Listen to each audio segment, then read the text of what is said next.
KHOU 11 News at 5:30 starts now. Good afternoon. I'm Cheryl Mercedes. Thanks for joining us. We begin with a situation that has some homeowners on edge in Southwest Houston, understandably so. A really big snake is on the loose there. Residents say a nearly 12-foot pet python was spotted last week on the grounds of a townhome community. That property is on Briar Forest Drive. Brittany Ford spoke with some rattled residents who live there. A Nextdoor post on the Briar Forest Drive page has got people in this townhome community talking. It's been a week, but I think nobody has seen it after that. Snakes are scary. To me, pythons anyway. Clayton Lee says board members alerted homeowners of the nearly 12-foot-long python sighting last week. I was told they came out, they searched for the snake, were unsuccessful in finding the snake, and then put snake repellent on the 15 units that were closest to where it was spotted a few nights. He says the unsuccessful efforts has got some on edge. A lot of people are just kind of upset about what's possible here. I was afraid for my 19-and-a-half-year-old kitty, Dylan. This girl here is about 6 years old. So we went to the experts. This is definitely a pet that someone either lost or released. Nick Louie, owner of Houston Underground Animals, says the snake pictured is a carpet python. He says the non-venomous snakes are not aggressive in nature. Well, I have never held a snake of any type before, so I will say she is calm. I don't feel, aggression. Still, he suggests anyone who spots the snake to contact a professional. It's been free, it's been out of the cage, so if you're just a regular person, I would not suggest going and grabbing it. And be mindful of small pets. You gotta realize it's a pet, it's used to people just putting food in front of it. So if it's sitting there and someone's pet runs in front of it, it's going to think it's food. We love him. People in the community hoping the scaly, slithery, unwanted new neighbor turns up soon. We never know if it's hiding somewhere or if it's already gone. I just hope everybody's pets are safe. Brittany Ford, KHOU 11 News. They find them. Thanks, Brittany. Now to the weather. Windy and warm on this Sunday as we take a live look from our Gulf Freeway camera. But another fall front will bring some changes starting tomorrow. Meteorologist Pat Kavlin is here with what you need to know about this upcoming front. Pat. Yeah, and there is a severe component to this front, so it's something that we need you to pay attention to as we get into tomorrow evening. Live look here from the Westheimer studio. We're looking east. You can see we are dry. Temperatures did manage to climb into the mid-80s today from IAH all the way through Galveston to Conroe, Huntsville. Everyone warmed up today. We should be in the low 80s, so we're not too far from our average, but the humidity is making it feel just a touch warmer. All right, here's the setup. We do see isolated showers on the way as we get into Monday. The main line, the main event of thunderstorms does not arrive, though, until the overnight hours, so not until it's dark. And that will clear out by Tuesday morning. But with this line, we could see some gusty winds, some damaging winds, and maybe even one or two isolated brief spin-up tornadoes. So we're quiet right now. High pressure's in charge of the eastern half of the U.S. Across the Intermountain West, though, we've got a trough in the jet stream. That's digging south. So that's starting to really get things going here. We've got a storm system developing on the east side of the Rockies.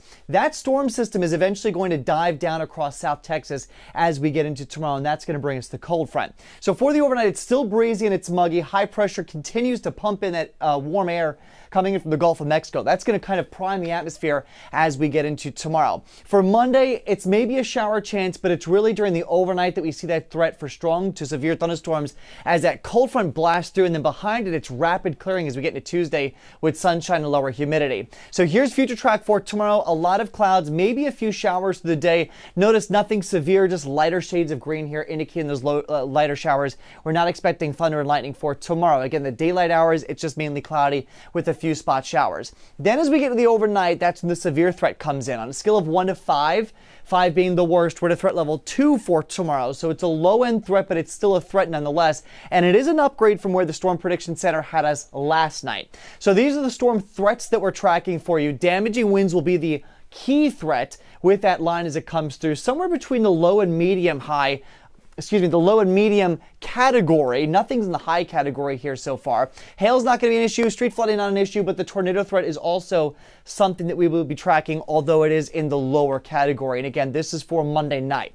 So here's future track for Monday night and Tuesday morning. I would say anytime after 10 p.m., that line starts to move into the northwest counties. It starts to arrive here around the Beltway as we get into 1 to 2 o'clock in the morning. So again, this is overnight Monday into Tuesday. That line blows south and east of town around 2 to 3 a.m. So now we're talking about Liberty, Mont Bellevue, down towards League City, Angleton, Bay City, reaches the coastal spots, so Galveston by 3 to 4 a.m. Tuesday. And then by the time you're waking up Tuesday morning, 4, 5, 6 o'clock, not only are we starting to dry out, but we're starting to clear out, especially to the north and to the west. So here's the timing again, a breakdown for Monday, isolated showers, about a 20% chance. By Monday night, it's a 100% chance that everyone sees at least a few gusty showers and thunderstorms, again, sometime between 10 p.m. and 4 a.m. And then as we get you into Tuesday, we are dry, we are sunny, and it is breezy with a drop in humidity and temperatures. So there's the 7-day forecast. We just have to get through Monday night. Just a 20% chance for the daylight hours Monday. It's overnight, though, that we see that 100% chance of thunderstorms while everyone's asleep. It's sunny and 75 for Tuesday. It's sunny and 78 Wednesday, although you wake up in the 40s. And then as we get into Thursday, near 80 degrees, more humidity works in with another front, Cheryl, as we get into Friday and Saturday with a shower chance. But temperatures stay in the mid-70s after this front goes through tomorrow night all the way into next weekend. All right, we know you'll keep an eye on it. Thank you so much, Pat. Early voting for the November election starts tomorrow, and a brand new poll shows some tightening in the governor's race.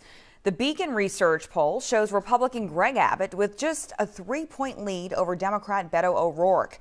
That's within the poll's margin of error. Voters say the top 5 most important issues facing the state are immigration and border security, the economy, jobs, and inflation, attacks on our democracy, abortion, then gun laws and school safety. And to get you ready for this election, several Houston area groups sponsored this nonpartisan Get Out the Vote concert and block party. It's taking place until 7 tonight at the George R. Brown Convention Center. The entertainment lineup includes Bun B, Slim Thug, and more. Tomorrow, Metro will start offering free rides to and from the polls. The service will be during the first week of early voting, then again on Election Day. Metro says all you need to do is tell the driver you're going to or returning from the polls. And a reminder for you, we have a complete voter guide on KHOU.com. This includes a sample ballot. We encourage you to take a look over it before you go to the polls. The Harris County ballot is about 7 pages long. Well, rain in New York City has forced Major League Baseball to delay the start of Game 4 of the American League Championship Series. And officials say it is possible the game could be postponed until tomorrow. The field at Yankees Stadium is covered in tarp right now. The Astros are looking to sweep the Bronx Bombers and earn their 4th trip to the World Series in 7 years. Jason Bristol and KHOU analyst Jeremy Booth are there with more. Before Game 4, the big story here in New York is the weather. Jeremy, obviously the tarp is on the field. How much will that affect the preparation for both the Astros and Yankees? Well, they can't hit on the field, which means they can't see how the ball is going to fly.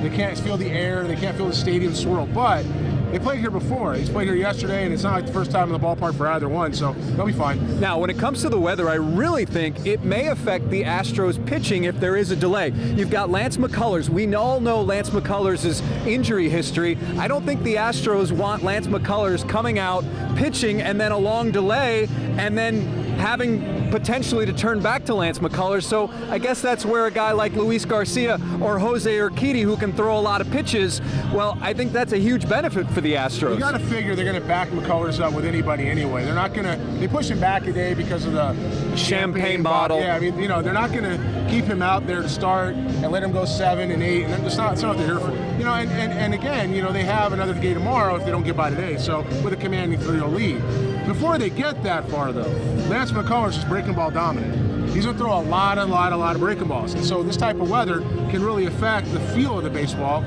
especially since, you know, they've got limited things they can use, if you will, to hold their grip on the ball. Keys for the Astros tonight are play play and pitch like you're up 3-0. I mean, come right at these guys. Their backs against the wall, sitting in a corner, fighting off the ropes. I mean, pick a euphemism or a metaphor. It doesn't matter. These guys are down 3-0, and they're in their home ballpark. Ticket prices, I saw a tweet you had earlier, ticket prices went from $211 to 6 cents. I mean, you got to be in a situation here where you're going to come out and finish the job tonight, try to save your bullets for the rest of the week. Yeah, Yankee fans clearly not happy being down 3-0, but I think the way they played, I think that's a big reason why you're seeing very little interest for Yankee fans to get into this ballpark to see Game 4. So that's the story ahead of Game 4. For Jeremy, I'm Jason. Let's send it back to you. All right, go Stros. Let's hope we see something tonight. And whoever wins the Yankees-Astros series will face the Phillies in the World Series. They closed out the Padres today, winning Game 5 of the NLCS 4-3. That does it for us for now. We're back on TV tonight at 10. See you then.